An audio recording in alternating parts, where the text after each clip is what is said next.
Djibouti, pour la plupart d'entre nous, est l'un de ces noms vagues dont les livres d'école n'ont fixé ni l'endroit ni l'importance, tout juste un relent d'exotisme. Djibouti, c'est le bout du monde, c'est la chaleur humide, c'est Rimbaud qui s'y traîne, Montfred qui y bourlingue. Djibouti, c'est une colonie d'Afrique. C'est même la dernière. Dans 3 jours, le territoire français des Afar et des Issa, capitale Djibouti, va devenir le 49e État indépendant d'Afrique. Djibouti, qui n'a jamais été une colonie comme les autres, devient donc le dernier chapitre dans l'épopée de l'Empire français. Djibouti, qui n'a jamais été qu'un territoire, devient donc un pays. Djibouti, qui n'a jamais été une nation, ni même une entité économique, devient donc un État. Il est parfois ainsi un moment, un endroit où l'histoire, la géographie, la politique semblent croiser leur logique et leurs caprices et nouent les paradoxes en forme de symboles. Djibouti, malgré soi, est aujourd'hui un tel symbole. Nous sommes allés le comprendre et le découvrir pour vous.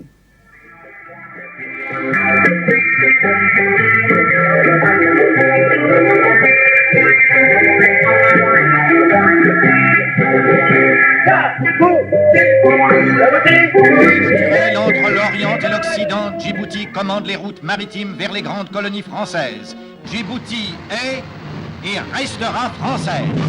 Irréductible devant les tentatives d'intimidation, la France a compris qu'il fallait désormais faire sentir ici le poids de sa force. Toutes les dispositions ont été prises.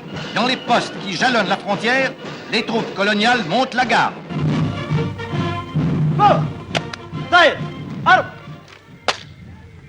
كبغال منسنة متركيل فانسات كترفاسي على تراس وما أفسرتم لنا. قومي برمي قال أحمد علي متركيل ترانتي أنسو سانديسيت 3 كوبنا فاسيهور de l'Emoulatna. À la disposition du caporal de garde. Voilà va, marche.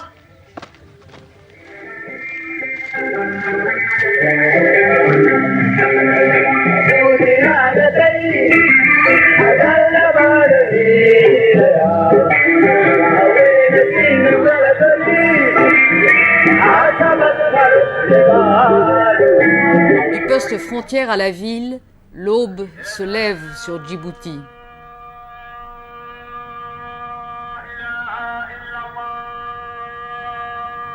Déjà, la chaleur tient la vie en sursis. Musulmane par contagion, française par accident, capitale malgré soi, Djibouti est le bout de l'Afrique. Ici, rien ne pousse, rien ne change depuis des millénaires. La vie s'accroche au désert en rond autour des puits. L'arbitraire colonial a tracé sur ces cailloux un territoire grand comme 3 fois la Corse. On y compte environ 220 000 habitants selon les fluctuations nomadiques. Plus de la moitié de la population est drainée vers Djibouti. La ceinture brune qui l'entoure est celle des bidonvilles, la ville blanche est celle du mirage. Plaquée sur le désert, Djibouti est la ville inventée. La présence française imprègne la vie locale dans une cacophonie écrasée de chaleur.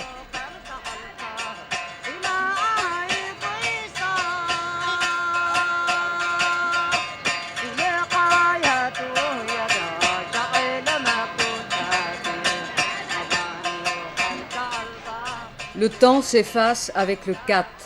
C'est une herbe hallucinogène au goût vaguement amer. Tout le monde, comme on dit ici, broute la salade. Tu manges, il te donne du cerveau, des imaginations. L'imagination fait même comprendre tous les midis le jeu des 1000 francs. Ces visiteurs, un port de plaisance, un plan d'eau, tous les plaisirs de la mer, mais aussi ceux de la campagne et de la gastronomie, avec notamment son inimitable Queen Amman, le plus savoureux des gâteaux bretons.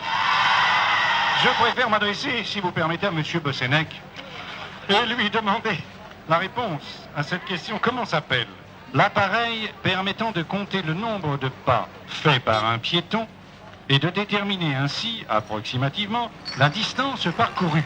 Kilomètres, pardon. 92 de 921, me recevez-vous parler? Bon, reçu, moi je suis à l'emplacement de la batterie, je suis sur vous dans 5 minutes. Hein. Reçu. L'espèce la plus répandue dans le mélange ethnique local est le militaire français. L'armée française, renforcée devant les incertitudes de l'indépendance, compte 6500 hommes de toutes armes, depuis les marins jusqu'aux légionnaires. C'est la présence militaire française qui justifie Djibouti. Ce sont les marins et leurs familles qui la font vivre. La place Ménélique à l'heure du pastis. Alors, moi, j'ai jamais vu une mendicité comme dans un pays comme ça. Si, j'en ai vu à... T'as pas de grève ici? Oui, monsieur, s'il vous plaît, cacahuète. De toute façon, il faut avoir une tête solide pour rester ici 2 ans. Puis d'abord, Djibouti, à mon homme, la vie est un état artificiel, purement créé par la colonisation. C'est triste.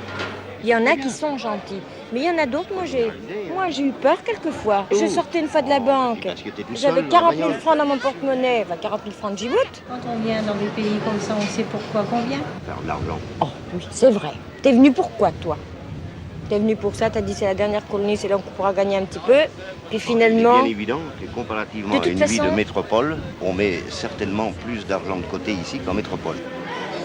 65 000. 65 000? Il y a l'autre en dessous, là, hein?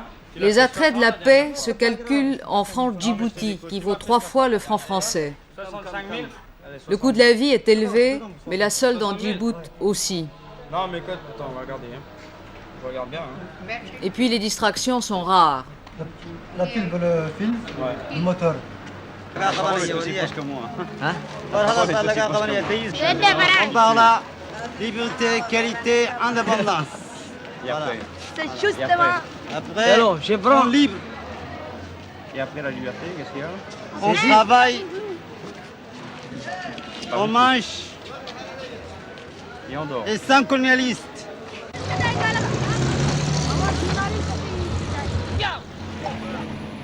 Les déchets de la ville blanche n'ont pas le temps de pourrir. Chaque matin au dépôt d'ordures, c'est l'assaut pour un quignon de pain ou un lambeau de chemise kaki.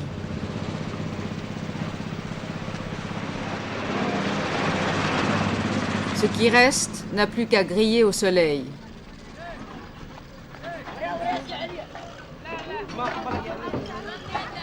Les soldats de corvée n'amènent jamais leur camion sans un sac de pain. Ici, il y a 1 mort par jour.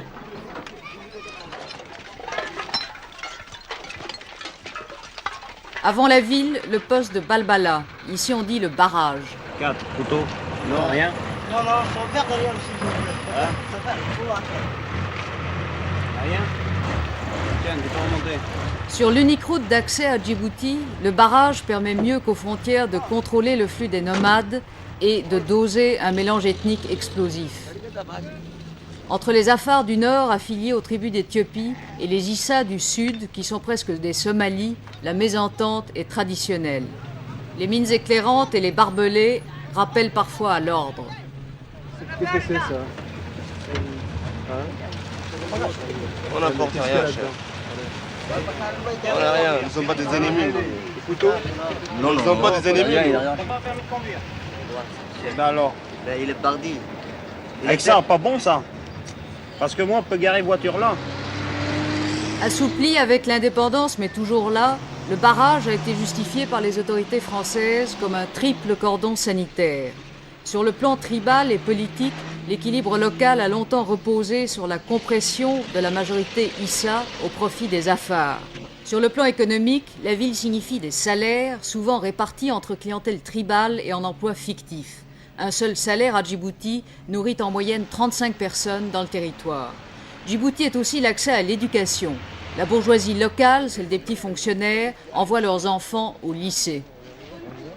Ici, au lycée, les gens se mélangent facilement entre les enfants de militaires français et les gens locaux. Tant que nous sommes au lycée, ça va, mais une fois sortis, chacun s'en va de son côté, quoi. Et c'est quoi ça? C'est du racisme? Non, ce n'est pas du racisme. C'est une question financière. Parce qu'eux, ils ont le moyen de se payer des choses que nous, on ne peut pas. Par exemple, ils font de la voile, ils fréquentent des clubs, tandis que les autochtones ne peuvent pas faire tout ça. Alors, les parents ne les laissent pas venir avec nous. Enfin, surtout les filles, elles n'ont pas le droit de sortir. Ça.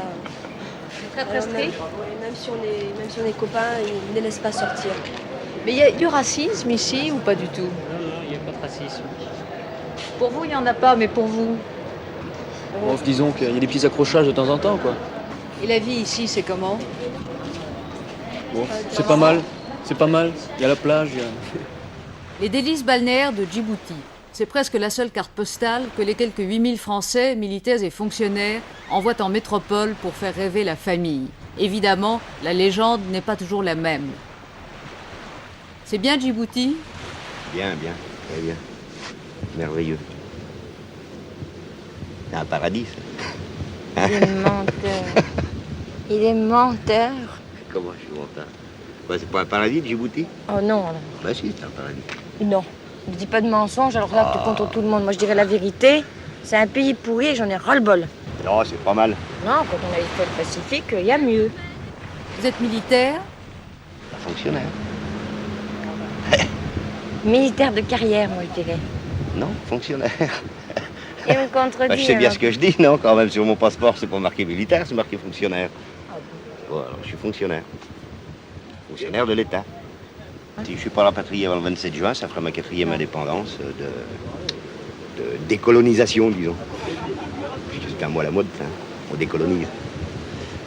Il y a des militaires qui aiment Djibouti, vous pensez? Ouais, disons, il y en a pas mal qui l'aiment, disons, je crois que c'est seulement au point de vue pécunier. Hein. Parce qu'il y en a qui demandent justement à venir à Djibouti, c'est uniquement parce que, bon, en militaire, ça fait quand même 3 fois plus qu'en France, quoi. 2 appelés du contingent. Point de vue climat, hein, je pense, c'est vraiment dur. Hein. Bon, le climat, c'est la première chose qui est assez difficile ici, quoi, quand même. Et les rapports avec les gens du coin? Je les trouve très, très bizarres, très mystérieux. Très difficile au point de vue rapport. Ouais. Je sais pas, les gens ne nous aiment pas tellement, finalement. Surtout quand on parle de militaires. Hein. Les militaires sont déjà mis à part. Et ils vivent des militaires? Ils en vivent, oui. Si on n'était pas là, il ne serait plus rien, quoi. Disons, faut dire une chose, c'est que quand même Djibouti, il y a énormément de prostituées, il y a uniquement ça dans la rue. Hein. Je crois qu'elle recherche surtout l'argent, des petits bidasses, quoi. À Djibouti, quand dans la nuit, la lune luit sur les palmiers, les Somalis, waouba, chantent ravis, waouba, des mélodies bien syncopées. Mais v'là qu'un jour, un beau gars à gueule d'amour et gros bras vint faire quelques affaires.